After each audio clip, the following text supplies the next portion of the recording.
les hasards des rencontres dans la vie. Et Eric, donc, avec qui j'ai fondé cette distillerie, tous les deux, on est voisins. Et un jour, on s'est rencontrés un dimanche matin sous la pluie devant la boulangerie. Et il m'a dit, écoute, j'ai ce projet-là en tête. Moi, j'étais en période de transition à l'époque. Je lui ai dit, pourquoi pas, ça peut se réfléchir. Et on est allé visiter quelques distilleries artisanales pour voir un petit peu ce que c'était comme univers, parce que moi, je ne connaissais pas. Petit à petit, pendant un an, on a travaillé un peu comme ça, à mettre des chiffres et à se dire ok, on y va, jusqu'au jour où on a dit allez, hop, on y va pour de bon, on achète les machines et signer les papiers en septembre 2017, création d'entreprise, quoi.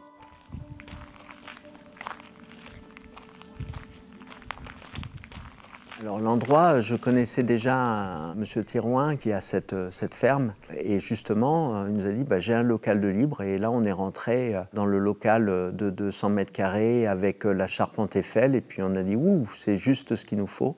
On a fait un peu des travaux, puis on a monté le local et ça s'est fait très rapidement. Donc la distillerie est située dans la ferme de Fromenteau. Au milieu de la campagne, à Péqueuse, un petit village de l'Essonne, au-dessus de la vallée de Chevreuse.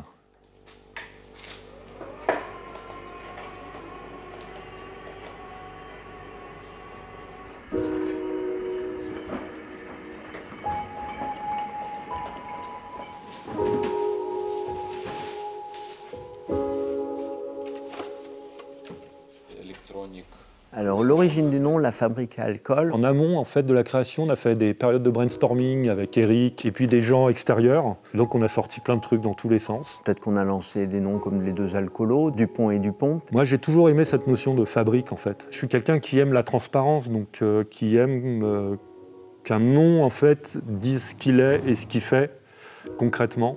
Donc l'idée de la fabrique à alcool est née un petit peu comme ça, de ce côté vraiment fabrique artisanale, et de dire qu'est-ce qu'on fabrique? On fabrique de l'alcool, on l'assume et on le revendique.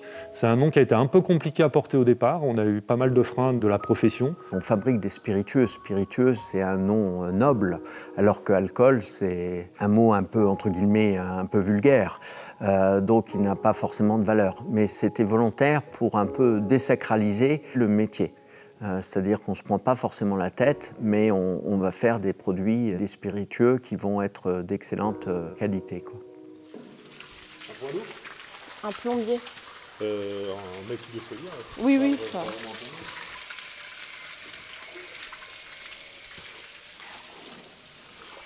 Ah, parfait. L'histoire de la distillerie, depuis le début, a été très chaotique et très accidentée.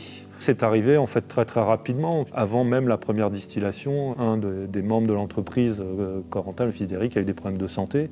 Le souvenir de la première mise en barrique a été assez épique.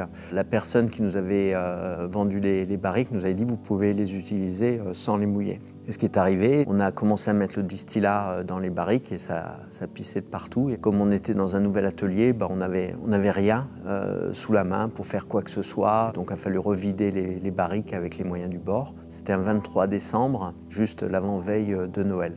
On a eu la période de grève, on a eu les gilets jaunes, puis c'est allé jusqu'à... on a été victime d'une escroquerie assez importante.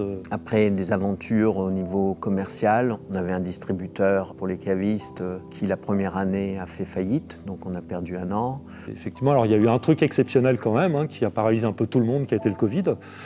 Et nous, ça nous a arrêté net dans notre activité. 2020 était une année catastrophique. Catastrophique au niveau commercial, au niveau développement. Par contre, intéressante au niveau opportunité. C'est-à-dire qu'on a pris le temps de se poser et de réfléchir. On a travaillé sur les années à venir, donc en développant des gammes de nouveaux produits, des rhums arrangés, des choses comme ça. Voilà, tout ça, c'est des bébés Covid en fait. Et puis, en même temps, on recevait des pharmaciens qui venaient chercher de l'alcool sur faim pour que les pharmaciens puissent faire du gel hydroalcoolique. Voilà, dès le début et jusqu'à aujourd'hui, il y a eu des phases toujours un peu avec des hauts, des bas et des imprévus. Mais je crois que c'est la marche normale d'une entreprise en création aussi, puis il faut composer avec. Pour moi, la première qualité du chef d'entreprise, c'est la résilience. C'est-à-dire de toujours se relever, même en cas de difficulté. Il faut continuer, vaille que vaille. Donc il y a eu plein d'adaptations, notamment au niveau du matériel et de la façon de travailler.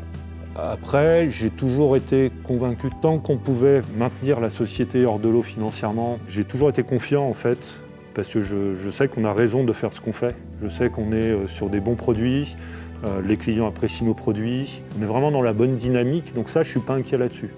Voilà, j'étais plus inquiet par rapport à des accidents de la société qui ont, à mon ressenti en tout cas, qui ont mis en péril l'avenir de la boîte.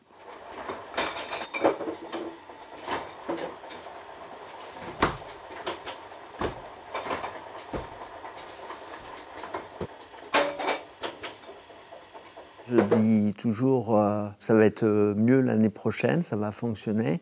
Bon, on est en croissance, mais on n'est toujours pas à l'équilibre. Donc on n'est pas encore à ce moment-là où on dit tout tourne. Mais on sent que les fondamentaux sont là. Et surtout, ce qui est très très important, c'est l'équipe. On s'est entouré d'une très bonne équipe et on a une équipe solide. C'est quand même une sacrée bande de jeunes qui vient nous entourer, donc ça fait plutôt une ambiance assez sympa. Moi, je la trouve très très agréable et voilà, conviviale et surtout en ce moment, je trouve qu'on a une équipe qui est très impliquée et ce qui est vraiment très très appréciable, quoi. Et c'est ce qui est l'aspect le plus important dans une entreprise et ce qui est le plus difficile à mettre en place.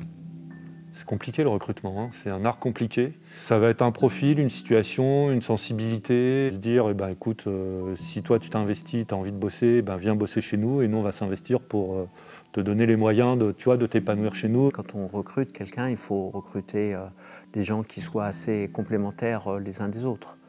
Tu es fier de ton équipe? Ah oui, très fier. C'est la plus grande fierté. Vraiment, je me suis dit, il se passe un truc trop bizarre. Et au moment où j'approche, bam, je fais putain, c'est quoi ce truc?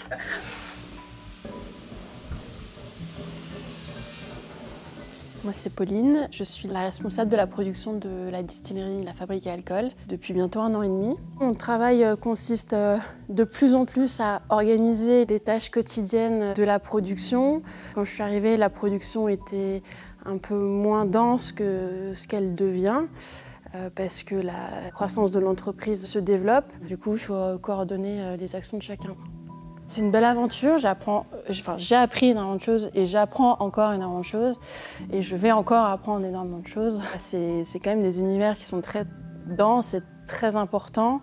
De là à dire qu'on est expert, on apprend toujours. Je vais essayer d'aller chercher l'IBC numéro 5. On fait le bilan, on rassemble les deux dans le même, d'accord? Non?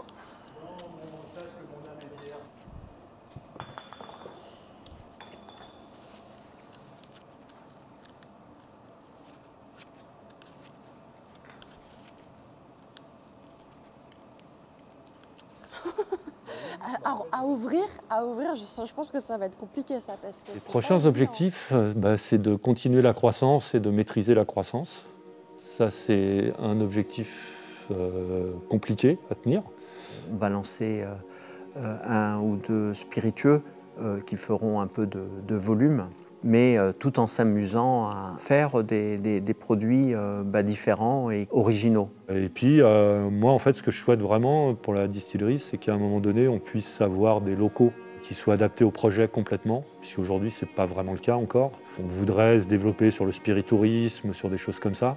Et aujourd'hui, on a une structure qui n'est pas vraiment totalement adaptée, même si on fait des visites, ça fonctionne très bien, hein, mais ça pourrait être beaucoup mieux, quoi. J'aimerais qu'elle devienne un peu une référence un peu dans le monde du whisky français. Mais là, il faut rester humble et la tâche est relativement longue parce que ça se construit dans la durée. Je pense qu'on a de bonnes bases et que ça pourra se faire à partir des distillats que nous allons produire maintenant.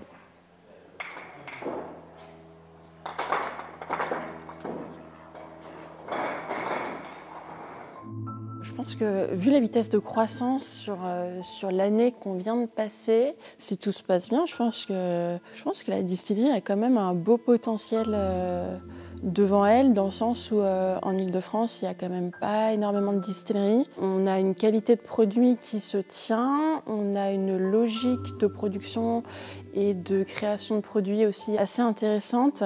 Et on a surtout Eric qui a une idée à la seconde, donc on n'est pas prêt de s'ennuyer. Tu vois le concept un peu de la tarte tatin? Genre tu te foires mais ça fonctionne. C'est un peu ça, tu vois. Sur un coup ça peut marcher, et ben on fait un peu ça, on bidouille et en fait on arrive à faire des choses qui sont plutôt pas mal. Non, je sais pas, c'est une belle aventure. Je pense qu'on est tous relativement sur la même longueur d'onde, donc ça peut que progresser, quoi. C'est une belle aventure humaine et spirituelle et j'espère qu'elle va encore durer longtemps.